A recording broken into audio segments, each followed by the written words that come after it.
Welcome back to another episode of Excalibur CCG's Talking Comics.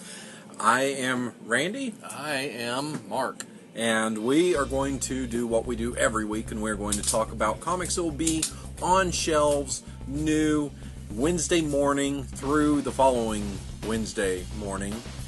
Maybe Tuesday evening would be the better way of saying it. And this Wednesday that we're taking a look at is September 20th, 2017. If you are looking for our store, if you are looking to contact our store, you can find all of that information on our website, ExcaliburCCG.com. You can also find us in Shreveport, Louisiana, or you can find Chase and Dale in Texarkana, Texas. So beyond that, there's no big news. Big news is sometimes good news. We'll have something sometime soon for our mega sale. Yeah. We're not exactly sure when yet. We're getting that ironed out, much like the patch that's on Mark's shirt. Yes. Ironed out, baby. That's right. So, beyond that, we're going to start diving into the comics that we have this week. Splash. What do you have, Mark? You're up. First up is from Image Comics, Angelic #1 from Simon Spurrier and Casper Wingard. That's a good Nordic name. That is. Wingard. Winged monkeys, techno dolphins, quantum alley cats. Humanity's long gone. Its memory lingers only as misunderstood rituals among mankind's leftovers. The genetically modified animals they used and abused for eons. So the lab rats and monkeys that got their butts shaved with cosmetics are all that's left. Yes. But for one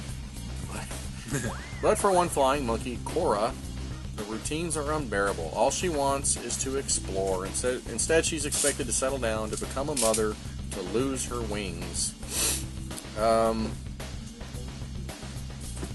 Think Wall-E by way of Watership Down. Fly, my pretty. I didn't really think that. I didn't either, but that's what they tell you to think. So it looks neat. You have dolphins with rocket packs and rainbows flying out of their rears, and you've got winged monkeys that talk as if they were Shakespearean.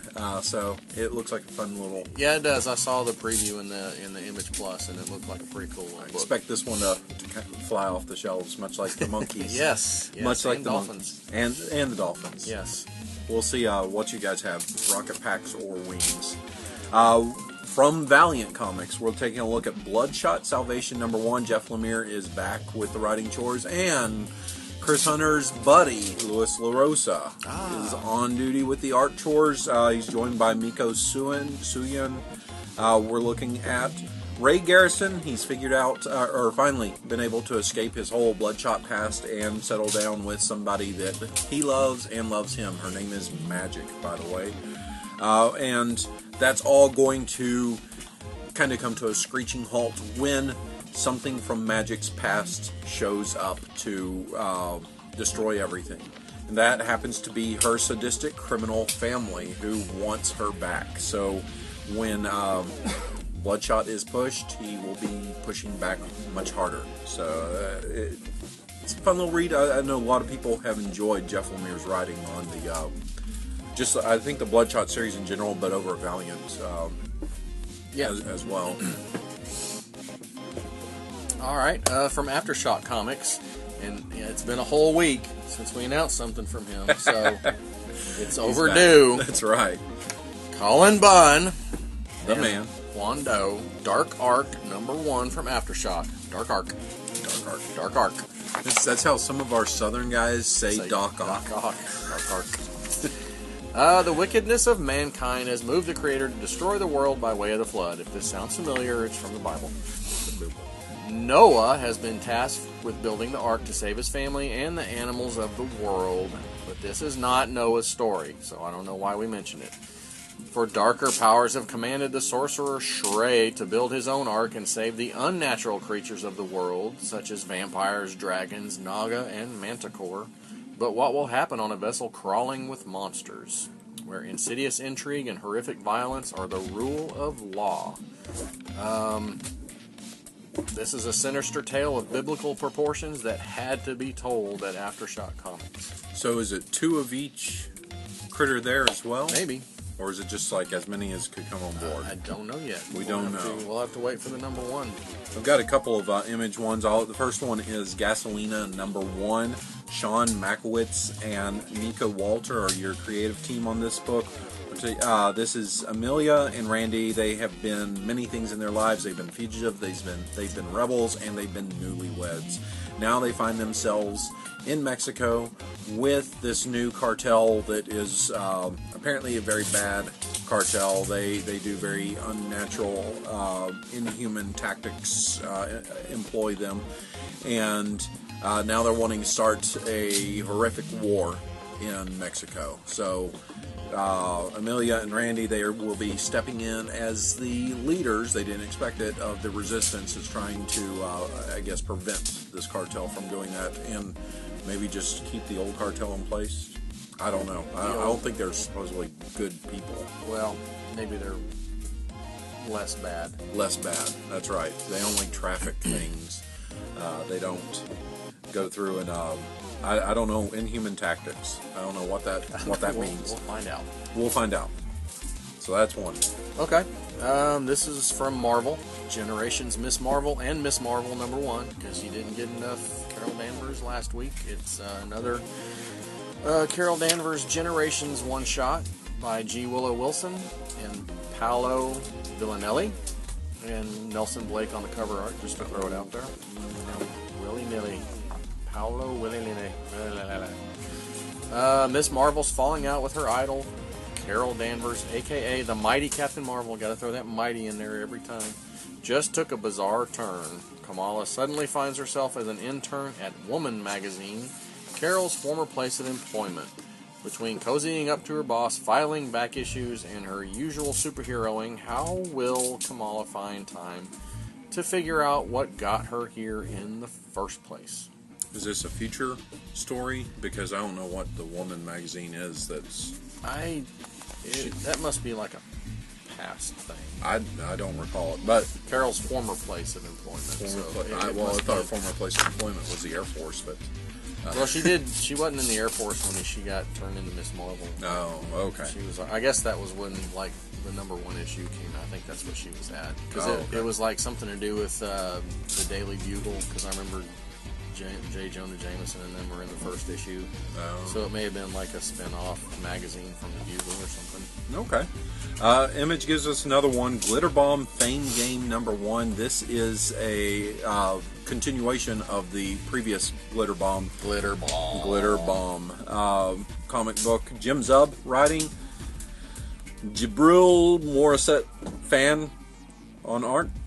We'll go with that. Caden Clay wanted to be famous, and now it looks like she is going to be famous, but it's famous because of some national tragedy that has happened, and she has to decide if she's going to embrace that fame or, I guess, turn her nose away from it. Sounds fascinating. It does. It's gripping and all that good stuff. From IDW. Did they do the first one of these? Yes, they did. I know this is one of Randy's favorites, and it was a very cool story. Half Past Danger 2. Dead to Reichs. 5-issue miniseries. 5-issue miniseries. From Stephen Mooney. Nobody talks about how many dinosaurs died in World War II. World War twice. Why would you? But 3 months after Sergeant Tommy Irish Flynn and Captain John Noble wiped them out while foiling a Nazi plan, the boys are back, hot on the trail of some dino DNA stole by their former ally, Agent Elizabeth Huntington Moss. The Nazis must be stopped before they can unleash their doomsday weapon, which must be some kind of massive dinosaur with lasers thing. Yeah, with laser eyes. Laser eyes. Yeah, it's a fun book. Yeah. I'm sure there's a collection for the first there gotta be volume. If we don't have it in, we need to get it into the store so that people will have that they can jump on board with the second issue. It's very James Bondy, Indiana Jonesy. I mean, all kinds of stuff thrown in there. Yeah, Jurassic Worldy. Yeah, good fun stuff. Anything with E at the end of it. Yes, Yes. So, anything you want to create to say it. And it's Lebanese. And it's Stephen Mooney. and Stephen Mooney. That's right. That's right. I don't know. Dynamite Comics gives us the book that I didn't know people were asking for, but apparently they are. It's Librarians #1. This is based off the TV show that Noah Wiley is a part of. I'm sure there are other people there on it. They've done a couple of movies. I don't know if there's a series for it, though. No idea. But Will Pfeiffer is on board to write. Always a good writer. Rodney Buscemi. It's not quite Buscemi. Don't call him Buscemi. Buscemi, I'm going with that. Is the artist. In the 1970s, there was a director by the name of Saul Schick, and he directed a lot of cheesy classic cult films. One of them was Noah's Ark Found at Last. And I guess you fast forward to sometime there in the future, and he is at a movie festival in which he is murdered, and the weapon that he's murdered with is a piece of the Ark. So this intrigues the librarians, and they decide, hey, let's go. Librarians, and they decide, let's go figure out what's the deal with this and how he had it, or it was murdered with it, whatever. And as they dig deeper and deeper into Schick's past, they see that maybe his films weren't just these cheesy films that he was making, but they were actually real. So you can get some mystic intrigue there with it. And I guess they search after relics, so a piece of the Ark would definitely be something they would be looking for. I would think. Maybe it's the Dark Ark. Dark Ark. Dark Ark. Hey, we have 2 Ark books this do. week. That's kind of crazy. 2 Ark books. 2 Ark books. Do they connect? Do they? Are they like that kind They're of Ark? No, Yes. not that kind of Ark. Not that kind of Ark. I don't know. The floating Ark. I've lost my place. Here we go. From Image Comics, Millar World Annual 2017. From William McLaren and Various. I love Various. Robert Carey and more Various. He does everything. Rob Doyle doing the cover art. Various is busy. He's a very busy. He couldn't get to the cover art. He was busy on everything else. That's right. The Millar World Annual is back. Seems like one of these just came out last year, man. It actually may have been like 2 years ago. 2 years ago, actually, I think it was. After an international hunt for the world's best new comic book talent, a fresh crop of creators are taking on Mark Millar's hit characters. With stories from Huck to Superior, Empress to Nemesis, the second annual is an instant collector's item. I think all comic books are actually collector's items. They really are. Anything. A rock is a collector's item. I'm totally digging this next book, and I think I need to buy a copy. This is Mr. Crypt #1, 3-issue series, Alterna Comics, which means it's $1.50 for the book. This takes a look at Mr. Crypt. He is a suit-wearing skeleton. He's just a good guy, has a heart of gold. The only thing is that, there is that. I guess he could paint it on. The villagers don't like him very much, and he cooks up a scheme that maybe if he wears a mustache and a top hat, that he and his very kind-hearted pet rat will finally be liked by the villagers. I love the cover. Everything about this sounds fun. Just in time for Halloween. Yes, and that definitely seems like all ages. Yeah, it definitely looks kid-friendly, so very fun stuff. Absolutely. All right, last up for me is from DC. Oh, hell, I don't know what was my last one. Oh, I do know what mine. Go ahead. Okay. Talk about it. I don't know if I want to. Okay. Wonder Woman Conan, #1 of 6. From Gail Simone, Aaron Lopresti, Matt Ryan, Derek Robertson on cover art. Really great creative team. Really, really weird team up. I don't get it, but what makes one a legend? How do legends carve their names into history where countless others are forgotten? Wonder Woman and Conan the Barbarian are destined by fates to be legendary, but when their stories collide, will both emerge victorious, or will the fickle gods cut their lives short? This is co-published with Dark Horse Comics. Once again, 2 comic companies besides Marvel having fun and throwing 2 of their properties together. That's fascinating. Keep talking about it. Oh, there we go. And there's going to be blood and guts and people getting stabbed. Probably some decapitations. Probably a crom or two. And probably Wonder Woman fending off advances from Conan. I don't know. Could be. I would imagine that would be the case. Could be. Okay. Last up, from Aftershock Comics' World of Animosity #1, Marguerite Bennett on board with the writing, and Robert De La Torre is doing the art chores. If you're not familiar with Animosity, that is a post-apocalyptic world in which the animals, do they talk? Do they suddenly have more sentience than they did before? I don't know if they talk. They're the focal point of the story, and I think they convey telepathic. I think there's something. I bought the first one. I didn't read it. But this is going to take a look at characters, never before seen artwork, different things that you have not. I would guess around stories of characters you haven't seen before, around the whole universe there. So. Just if you like Animosity, I don't know what else to say about the book because it really doesn't tell us much. It's an exclusive look at characters, creatures, maps, mysteries, enemies, histories, and so maybe a little encyclopedia of Animosity. Okay. So, fun stuff there. Yes. Other than that, the only thing to mention to you guys, there is a pretty killer statue that's coming out this week, and it has a pretty killer price tag on it too. But luckily, we do layaway plans here at the store. It's not take your time layaway plan. There is a time limit with it. You can discuss that with us when you're in the store. This is the Batman vs. Harley Quinn battle statue. And it's pretty awesome. It's classic Batman. Yeah, the yellow chest symbol with the blue cowl and yeah. everything, and classic Harley Quinn and the hyenas. The two hyenas, yeah. So it's just a beautiful statue. Very cool. If you're a Harley Quinn fan, it's a must-have. If you're a Batman fan, it's a must-have. So they may be fighting each other. If you're a Batman and a Harley Quinn fan, you need to buy two.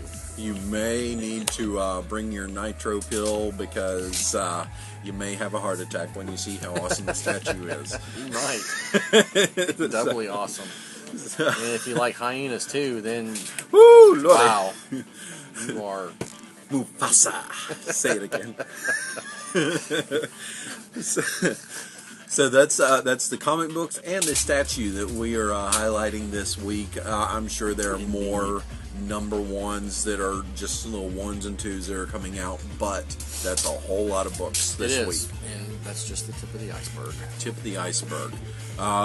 We should have fairly soon some big major news that will be coming out of the New York Comic Con. It's still, I think, a couple of weeks away, but it's getting here, and that is usually the comic books time to shine, not the movie industry. So right. that's where we should have some fun stuff to talk about with that. But because that hasn't happened yet, and it's just kind of slow with everything within the comic book world. Not a whole lot of news. Not a whole lot of news at all. I want to ask the question here for our question of the week. Who is an artist that is currently out there that you really enjoy their work, but they're just not that prominent? You would like to see them, I guess, exposed to a wider audience. So, just have fun with it. I mean, there's tons of people out there. First one that comes to my mind is Dan Mora, and he is getting more exposure doing covers for Marvel and DC and various companies, but I would love to see him do a book, an interior, besides Klaus. Which there's another Klaus coming out, but we'll hit that. Yeah, and it's really weird that he's doing a Power Rangers book. Maybe he's a fan of Power Rangers. Is he doing the interiors on that? Yeah, he's doing okay. That was like his book. That's that Go-Go? Yeah, Go-Go Power Rangers. Okay. But it is kind of strange because, I mean, for someone that has that style, that he's not being pushed, or these other companies aren't trying to get him for interiors. Just covers, Yeah. For me, Marcus Toe is one of those. He did a great series Joyride, and he has done, I think he's doing some DC cover work, but he's not really doing any interiors right now. Tyler Crook, who does Harrow County, is Yeah. one of those. I think Yeah. if you could find the right book, like a Swamp Thing, or some sort of Werewolf by Night or something at Marvel. Giant-sized man thing. Giant-sized man thing. We don't talk about that very often. We don't talk about it enough. If you were to get the right book, that'd be great. He did do the covers for the R.L. Stine Man Thing miniseries they just finished up, but that's just a little bit, and people probably, that little bit of exposure. I don't know if it. Nobody hardly bought that book, so Yeah, it's. I mean, there was R.L. Stine fans that were like, "Oh, hey, this is kind of neat," and then they didn't really keep with it. And nobody really stuck with that book. the fans of the Swamp bad. Thing picked it up, but it just didn't have huge sales. Right. So, yeah, that's just have fun with that. Well, who is an artist that you would like to see gain more prominence? I guess that's the best way to put the question there. Beyond that, is there any news that you want to throw out there? I looked a few times this week, but I don't recall anything. Nothing stuck. Yeah, nothing yet. So I guess that's really about it then. well, there was one bit about Marvel 2-in-1, how it was actually going to touch. It was going to be Johnny Storm and the Thing. We're going to be starting to look into what's happened to Reed and Sue and where they're at and what's going on with them and all that. So, will it lead to Fantastic Four? Fingers crossed. Hopefully. We'll see. Hopefully. And will they get it out before DC puts out their Fantastic Four book? Probably not. Probably not. Probably not. So we'll wrap it up with that little bit of news. That is a fun little teaser there, and hopefully will lead to something that Marvel has been lacking. And I mean, that's the family-oriented book like Fantastic Four. So we'll say goodbye here. We are Excalibur Comics. You can follow us at on our Facebook page. You can go to our website, ExcaliburCCG.com. You can like, you can share, you can subscribe, you can do all those wonderful things with our video. And please, in the comments, talk to us and answer the question that we have for this week about the underrated artists that you want to see in a bigger light.